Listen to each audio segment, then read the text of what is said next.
everyone. Welcome back to the Humans of SYMB podcast. And today's episode is an exciting one because today we're joined by our founder. What began with hostel projects and curiosity and a lot of trial and error has led to what SYMB is today. In today's conversation, we'll talk about his journey, the choices that shaped him, and the life experiences beyond work that continue to influence how he builds. So, thank you so much, sir, for joining us today. Uh, it's a pleasure, I think, to be here, and yeah, looking forward to it. Okay, so let's begin. Something that I think many people would not know about is that you spent a lot of time growing up around Lucknow and you moved schools. So, how did those early places shape the person that you are today? Okay.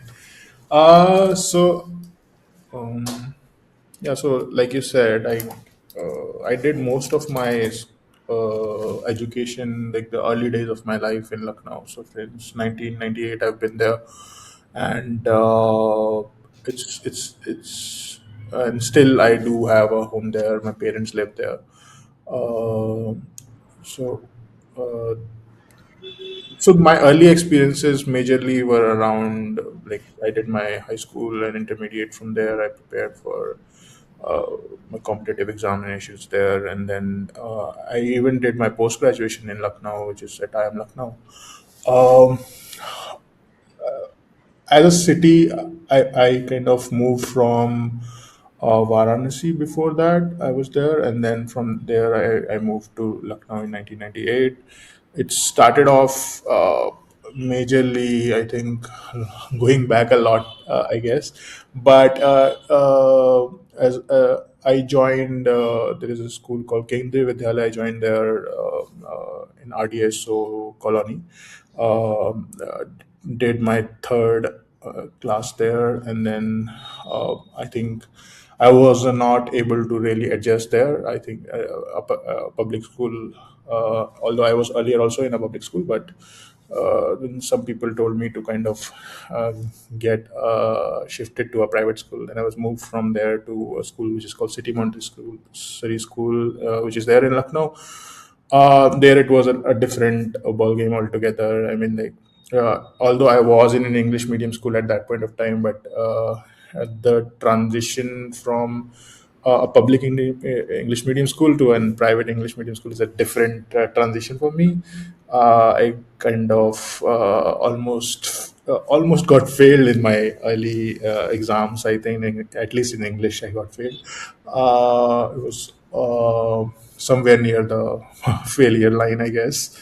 But then, yeah, so slowly I think I picked up, and I kind of came up to the other students' level, I guess. It was fun in terms of there were a lot of activities which I could do in terms of the school was pretty had a very good exposure in terms of having some international events at that point of time. Even, like, we used to host olympiads for mathematics, science, even computer science as a subject also was there, pretty nicely taught, and we had good labs, etc. And we had too many branches of the same school in the city. And it's like, I think, one of the biggest school in the world, which has the Guinness World Record. At that point of time, they had like 26,000 students in one particular city with like 25, 26 branches spread across Lucknow. So all the branches used to compete with each other. So it was like a different uh, exposure in a good way, in terms of, like, I was able to, like, not just in my school I used to compete. I also got exposure to compete with other schools whenever there was like some kind of an Olympiad happening or some kind of an event happening. We can participate, etc. So yeah, I think that kind of gave a good exposure in terms of talking to people throughout Lucknow, and making friends around. And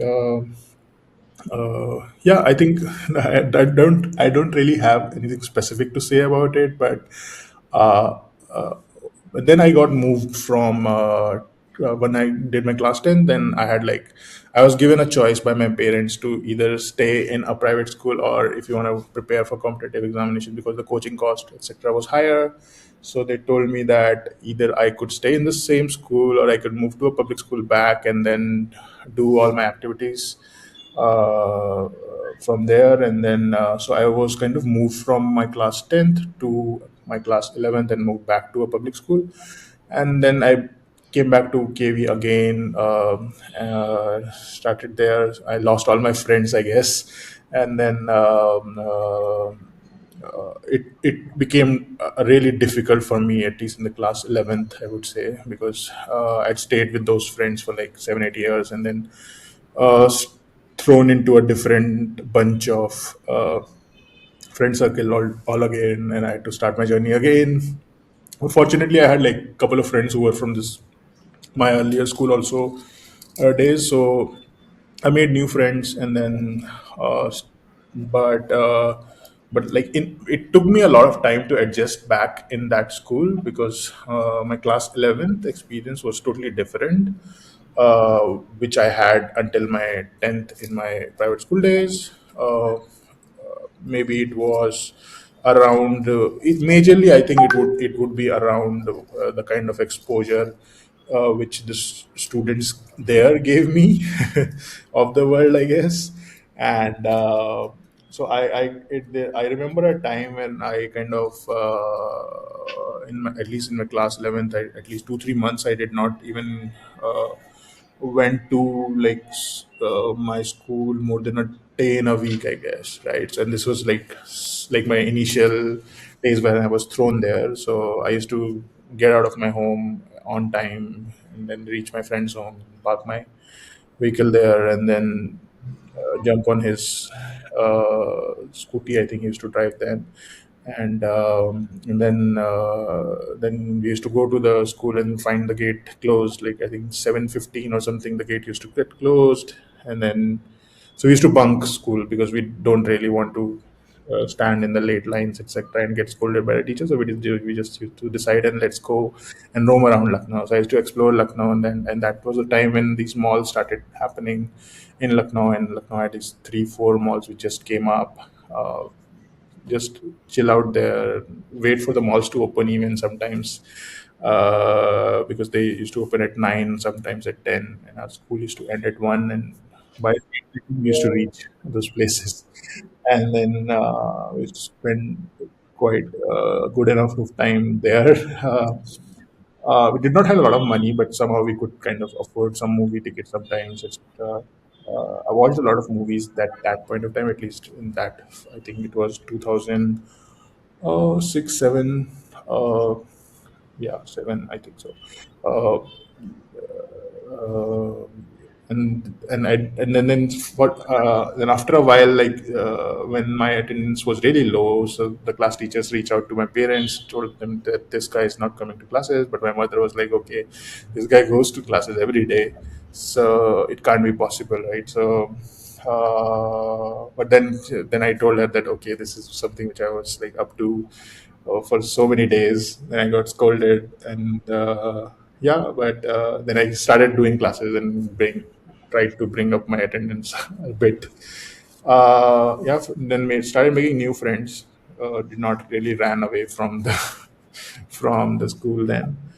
Uh, yeah, and then by class 12th everything became like busy again. And then mostly had was like I used to get off from school like around 2, and then used to rush for the coaching classes at 3, and then it was like that. It became really busy. So yeah, then finally I got adjusted somehow. It was a good exposure in terms of I saw a different side of the world. I think while I was in that private school, I kind of was aloof to a lot of parts of the world, I guess. So that kind of shaped me as a person as well in a different way. Yeah.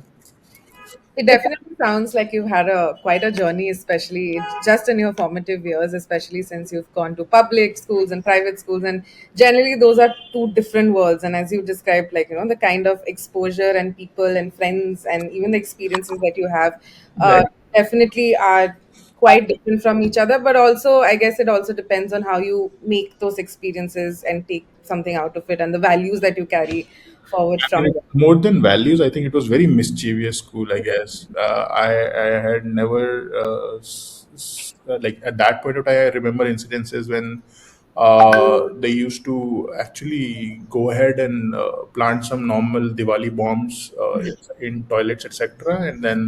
And we used to be attending like assembly, and then one of the things will explode, right? And then suddenly somebody will be, "Oh, this is not the right behavior to do," and then something else will also explode. So there were like many things they used to do.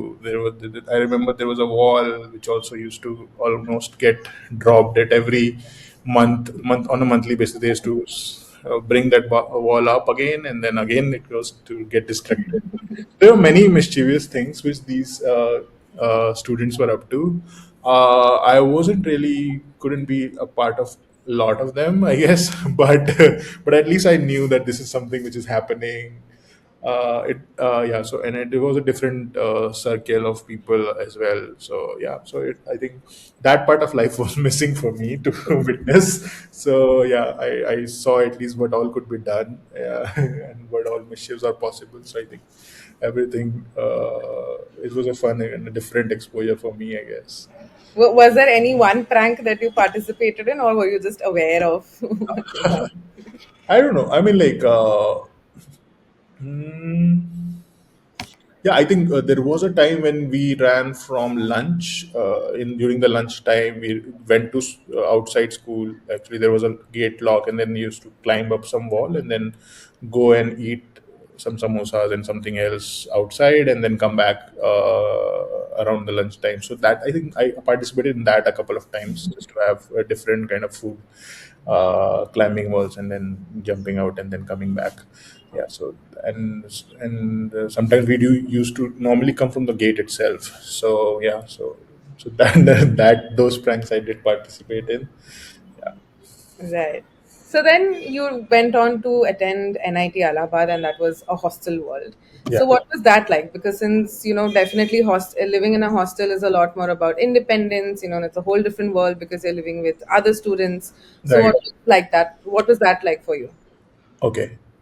Yeah, I had not lived in a hostel before, so yeah, that was a different experience. But like, I mean, for the first year, in at least in NIT Allahabad, what it was like, we used to be at least thrown into a hostel which was secluded from the other year hostel because of I think, the ragging reasons, etc. But fortunately, in my year, the ragging had almost completely stopped. Uh, but yeah, for the initial 1 month, we were actually made to stand in a line and taken to the college from there. And there were two guards which used to accompany us, one in the front and one in the back. And yeah, so that was there. But overall, like, the first year was really amazing in terms of meeting different people from different parts of India, making new friends, etc. We had like four roommates in one hostel room, and the room was not even fit for two people. So fortunately, my one of my roommate did not really join, so we at least got some space in the room to roam around. And yeah, so that ways I was lucky in the first year, and then from second year onwards, I think we had smaller room, but at least two people got to share that. And only in the final fourth year we got like a separate room for ourselves. Until that point of time, so apart from the hostel, I mean, like, the quality of students was really amazing. There were people who would study once in a year, but there were people who used to study continuously. There were people who would never study, right? But somehow used to score good marks. So there were different kind of people. So there were groups, I think, based on the states they come from and the cities nearby.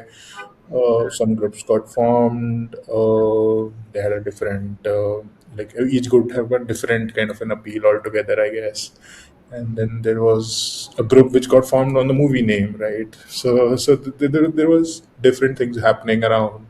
Then there were people at that point of time. There used to be a lot of contests, etc. Because I was in computer science, so a lot of people used to code. So there, a lot of programming groups also got formed.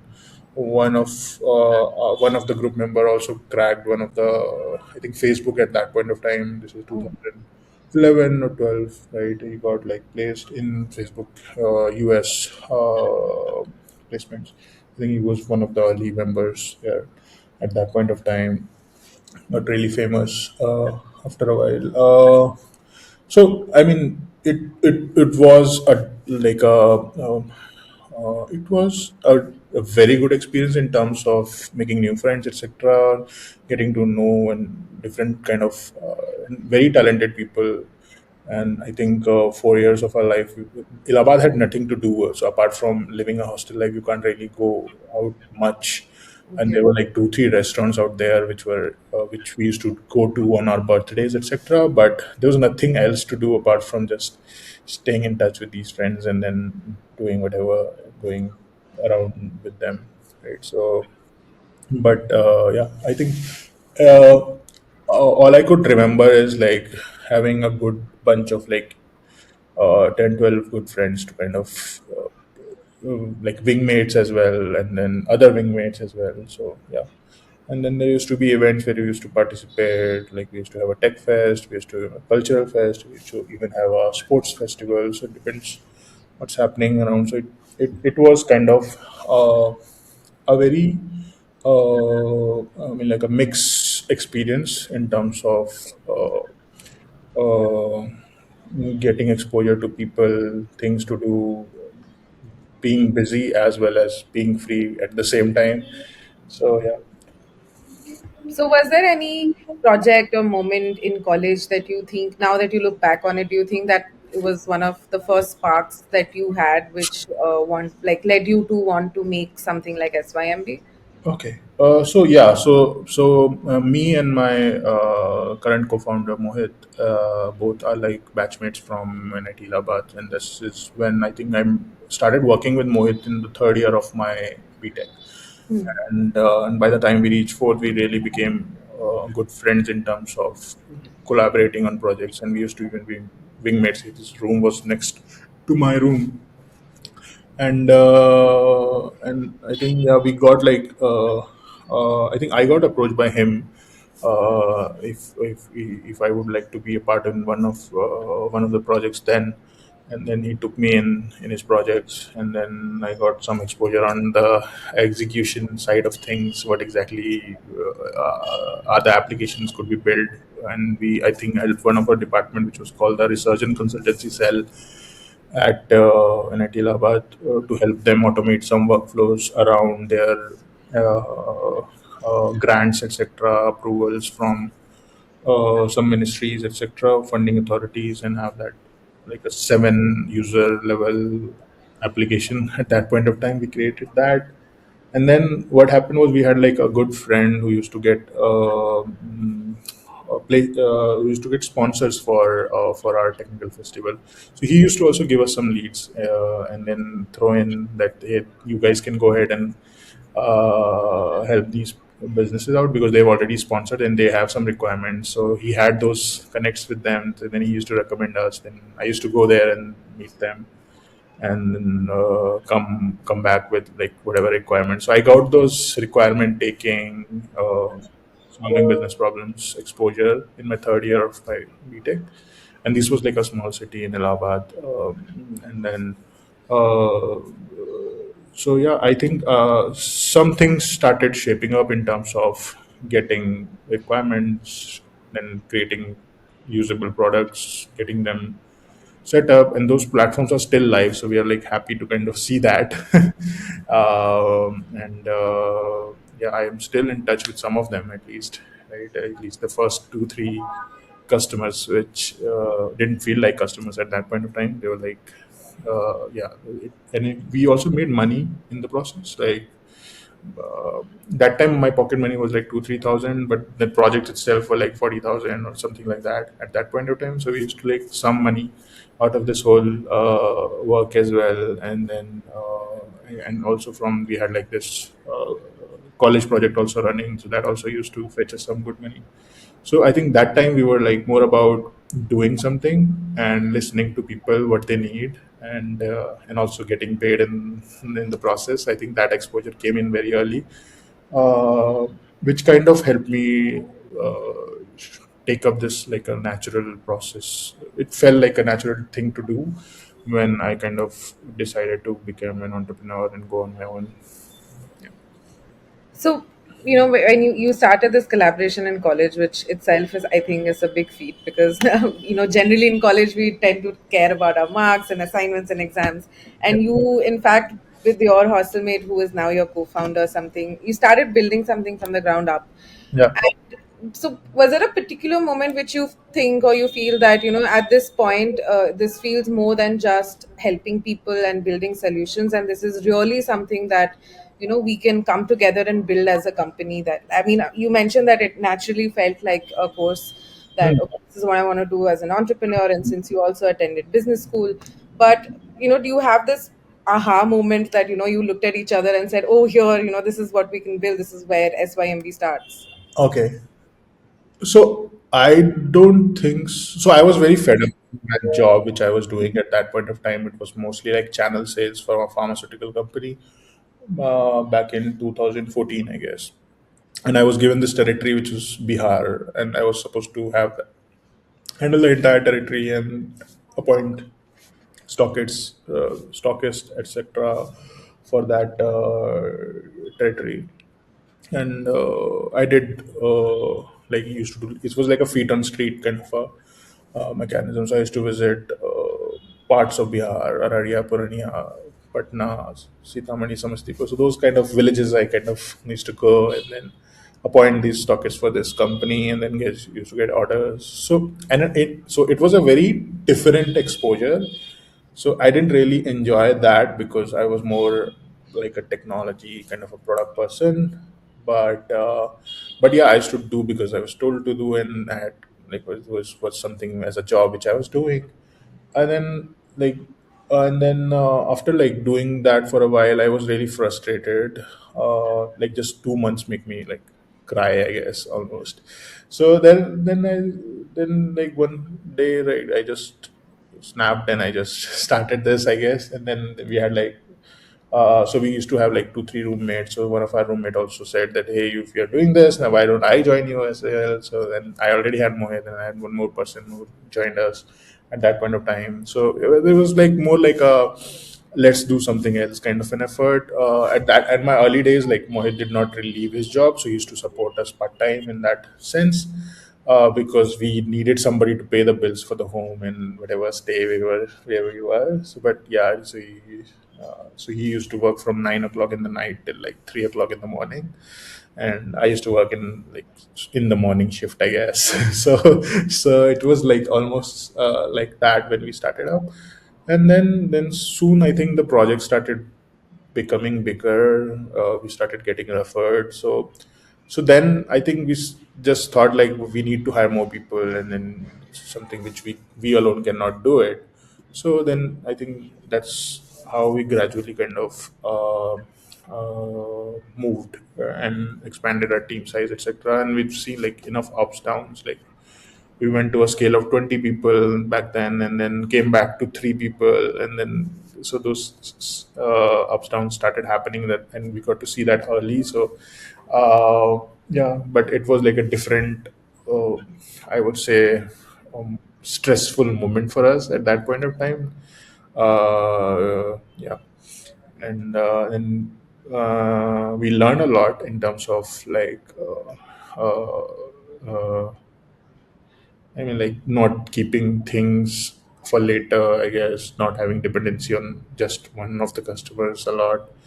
So yeah, I think soon, like gradually it fall into line, but I wouldn't say it was an aha moment, but it was more like, hey, I don't want to do this anymore.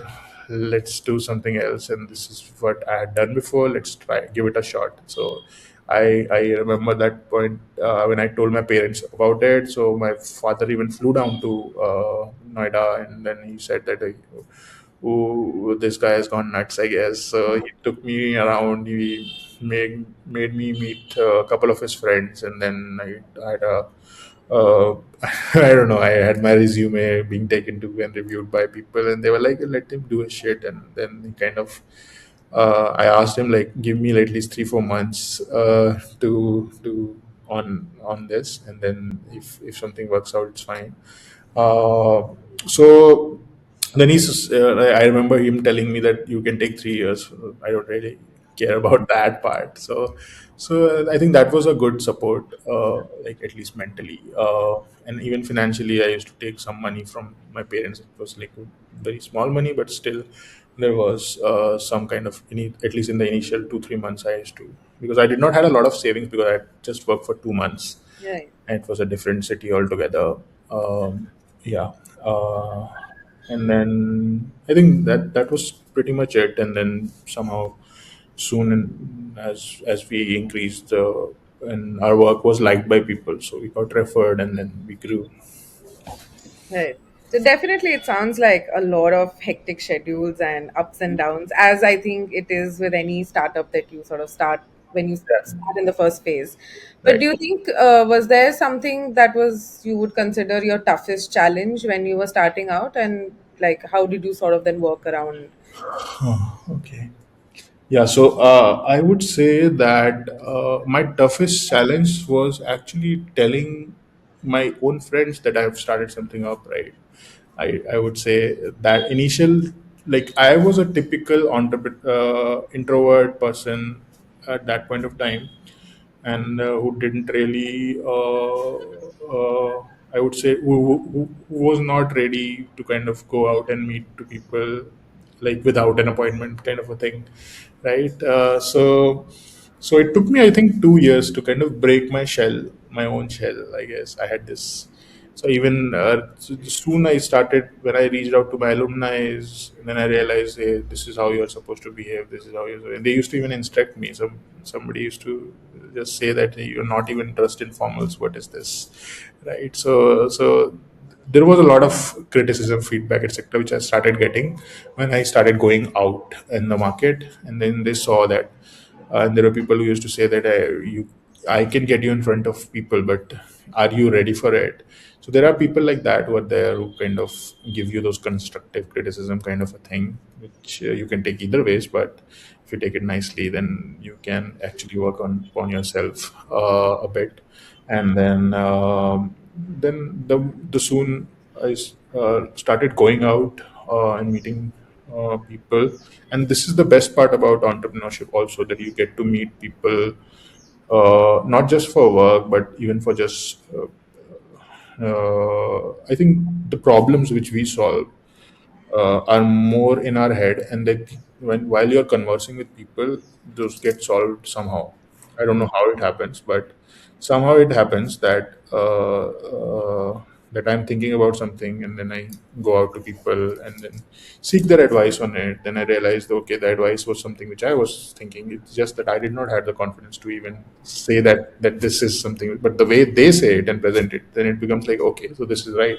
But this is exactly which I was also thinking. But so I think while you have those meetings, etc., it's more like reassurances for yourself, and and you have those small moments where you kind of reassure yourself, because you don't really have people to instruct you and guide you.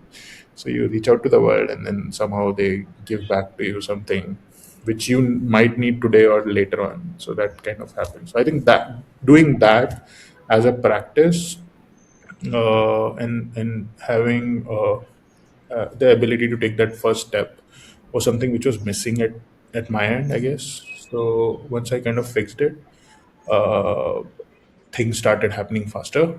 Yeah, and these are like some hiccups which we still have, Hmm. where we do not reach out to people, and which I think now I have been somehow able to resolve them, but yeah, but still. there are still people I don't reach out to. I should reach out to them more. So yeah, I work still working, but it's much better than what I was earlier, I guess. Yeah, I think with our own personal struggles, it's always a work in progress. We're never fully done. But I mean, it's an interesting perspective also that sometimes we can be our own biggest obstacles or challenges because we think about things in our head and then we sort of struggle to resolve them. And like you mentioned, that it's a lot of the times when you speak to someone else, it's more about reassurance that yes, what we were thinking is right, and we don't have to overthink and go into a spiral. So I definitely feel that's useful advice for everyone, Hmm. especially for us, say, working in remote teams where we also sometimes become isolated in our own heads and then we don't reach out to people in time. Yeah. Yeah, I think, yeah. So I at least ensure. I mean, so that works in a bad way also. I mean, like sometimes I reach out to people early, so then that also is bad. So, but it's better than not reaching out to Yeah, people. So, so yeah. So I think each has its own advantage and disadvantage. I think, but just not too much planning is something which I have learned at least, and because things will fail and things will not work as per your plan, so you have to be very agile and like evolve every day around your plan, whatever you are executing. definitely. So, moving away from work a little bit, Yeah. again, something many people don't know about you maybe is that you backpacked around Europe when you were, going on a student exchange program and you visited so many countries and on a student budget. So, that definitely must have been a very amazing experience. So, what was that like for you? Yeah, so this is, I think, August 2013, I guess, when I was like on a students exchange program in Milan. So there is a college called MIP, which is Politecnico di Milano college there, and I was there for 3 months. And we had like we used to have like 3 classes or 4 classes in a week, and then Fridays were normally for people who used to participate in placements there. So we were not those people because we were supposed to take our placements in India, and it uh, it used to be like 3 days in a week. We used to spend much time even in classes. We used to spend time planning around what where is the location we are gonna go next, and Italy is like like a very nice country, and it has so many spots to kind of visit. So every week, three Hmm. 4 days, you can actually go ahead. One week you can go to Venice, next you can go to Florence, next you can go to some part interiors. So it depends. And then we used to also have like a pass which was like the Ural pass, which had like Europe has this amazing network of trains which will take you around. Almost every city is connected, and the app which they had that at that point of time, I think Urail app or something. So that had a very nice connectivity. So I think if I'm supposed to leave the country, I'll always go to Switzerland. This was like 1 hour away from my place, and then take a train from there, change it to wherever I want to go next. So it was pretty efficient in terms of system. I used to have like a budget of 20 to 25 euros a day, which included my stay and food and even whatever tickets, etc. For any place I wanted to visit. So, but fortunately, I think we were young then, and we could walk a lot, and very excited also about each of these places we were visiting at that point of time. So that Ural Pass was there, so that kind of gave us some flexibility of navigating throughout. And I kind of was like I explored till I think Spain was the farthest where I went and then almost like visited 13, 14 countries, I guess, at that point of time. And almost every week I was in a different place altogether. And I remember like I only had my home, like the place which we took in Milan, for just 2 months. And the last month was completely, I had no place. So I had these two bags. I threw them at like few of my friends, one in one place and other in other place, and then I just had one backpack, and then just took that and just started hopping around to people's home. Like I had a friend at Strasbourg, and I had a friend in Berlin, Berlin, I think Leon, I had one friend. And then similarly, like in different places, wherever we used to have friends, we used to go to their city and visit, and then have our plan around that. And then accordingly, like at least, so I would say like 1 month completely I spent backpacking on the road, where I had no home, and the hostels were the only home we had, or some place or the other. Uh, Fortunately, I'm like a good cook, so people were welcoming to me, because they did not, they were missing their home food, so I used to cook for them something Indian, I guess, at that point of time, and something I used to also mix wine with that, so it became like a different dish altogether. Uh, but yeah, so it was very like this was a different experience. I don't know if I'll ever get a chance to kind of do it alone, and in that kind of a budget and that kind of a situation. But it was really fun. And I remember like the most expensive place which I stayed at that point of time was 18 euros a night.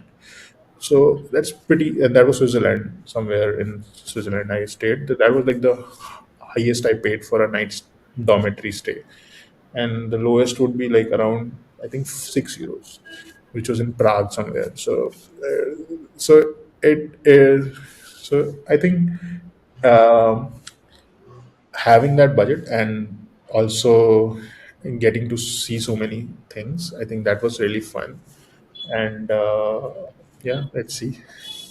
So you mentioned you're a good cook, and I also know that you're actually quite a foodie and you're fond of cooking and food. So do you have a signature dish that you like your friends always ask you to make?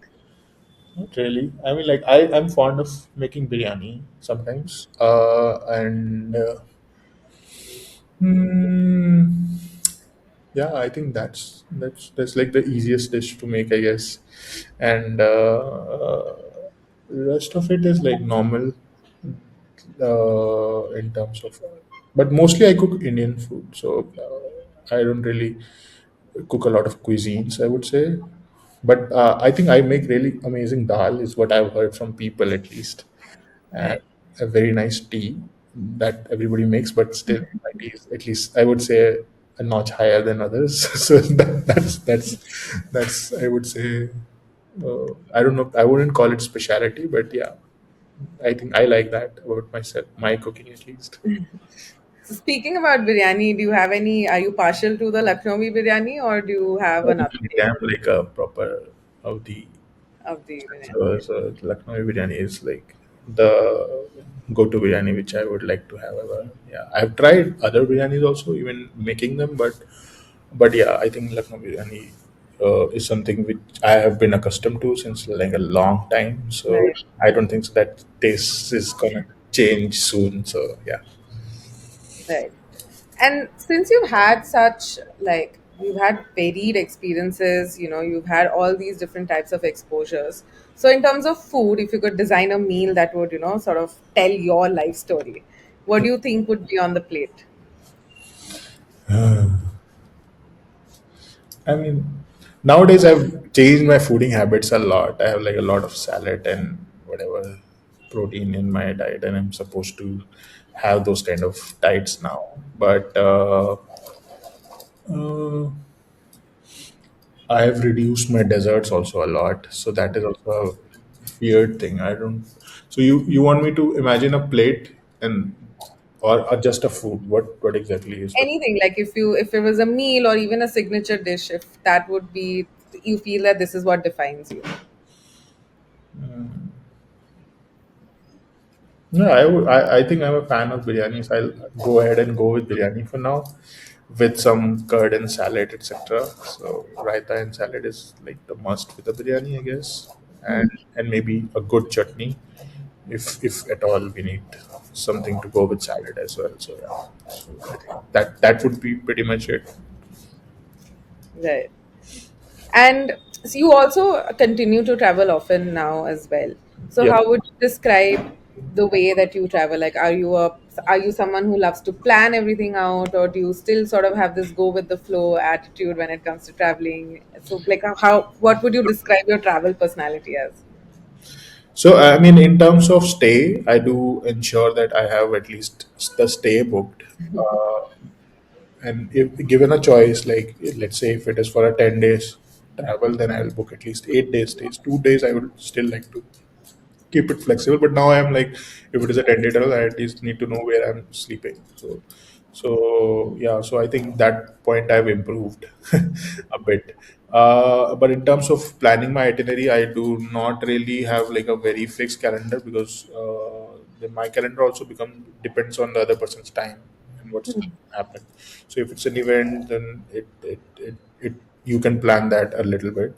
But if it's more like reaching out to people and meeting them, so that depends on their availability. So it's an evolving thing. I can't really plan it completely, but I would ensure like at least 30-40% of the things are planned, and then rest 60-70% will get planned on the way. So yeah, so that's how I follow in terms of. Is there any destination that is still in your bucket list in terms of traveling? Like if there's a place you really want to visit?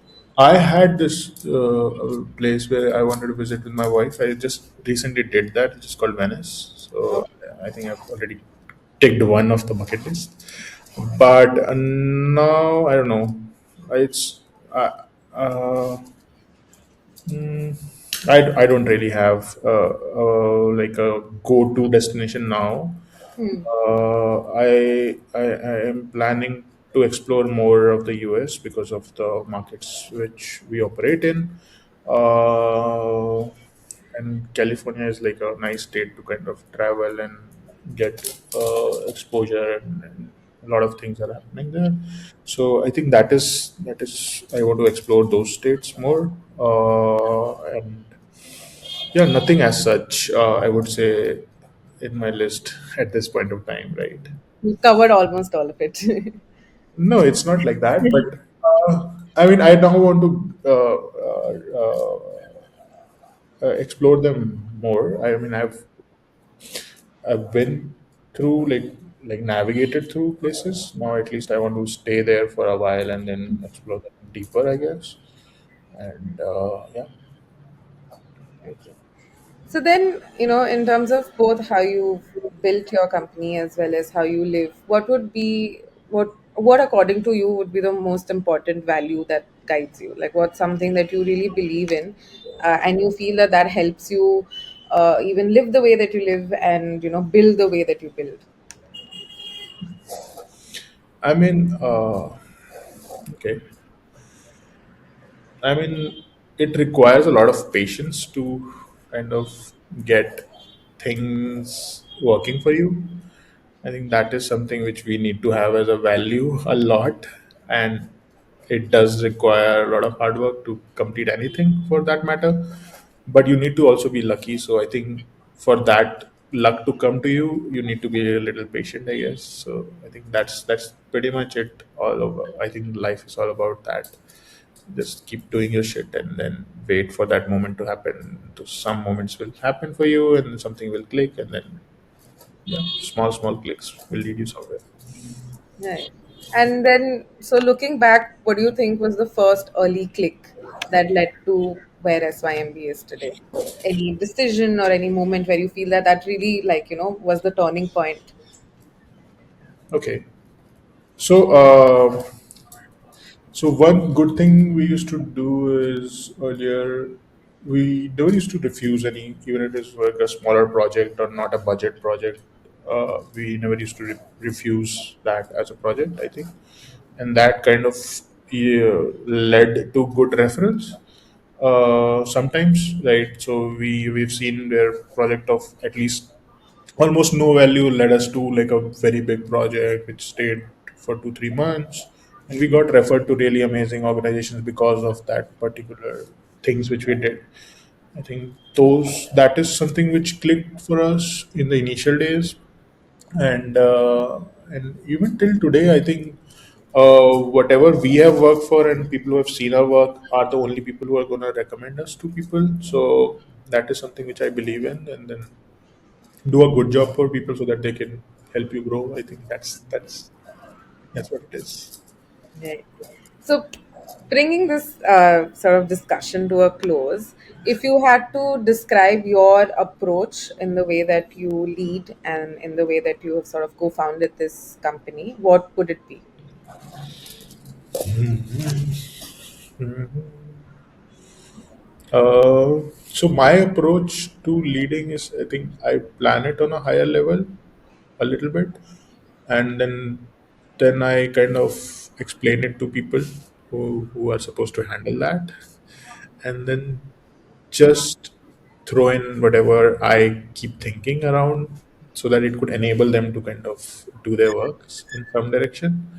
So I think that is how I have been doing so far, and that is something which I kind of am. I think I feel I'm good at to give a bunch of executable stuffs which could be done, and then make their life easier while they do it.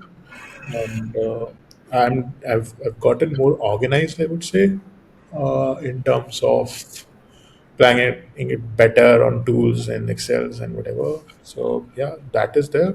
But I think what I like to do is like discuss more, at least with my people whom I'm working with, so that while you discuss, new things could happen. That is something which I believe in. We should keep on doing. Else, whatever has been planned will be done. But while planning and executing, there are a lot of challenges which keep popping. I think those smaller things also need sometimes attention. So I think I'm a good problem solver, is what I believe. so yeah, continuing to do that, I think that is what uh, keeps solving whatever, and of course, not going too wrong and prioritizing this is to be solved today or not solved today. So that is something very important. Right. I think those are pretty important, like values that you just described, and which I think make you successful and being where you are today, and the way also even SYMB functions. And I think those values also translate into the way people also work in the company, because they also understand this is what needs to be done, and say prioritizing. So thank you so much, sir, today for joining us. And I think there are even a lot more questions that I feel like asking, but maybe we'll have to make it into a two-part podcast with you, since you seem to have a lot of interesting insights and many inspiring stories. But nonetheless, thank you so much for joining us, and it was really great listening to you today, and the way that you shared your experiences. I'm sure they will inspire other people as well. And any last words? No, I don't have any last words. I think it's a good thing which you are doing, and yeah, keep getting stories out there. I think many of us have a lot of stories to share. So let's see whatever we could get out. Yeah. Yes, of course. So that was it, everyone, for today's podcast, and see you on the next one. Thank you.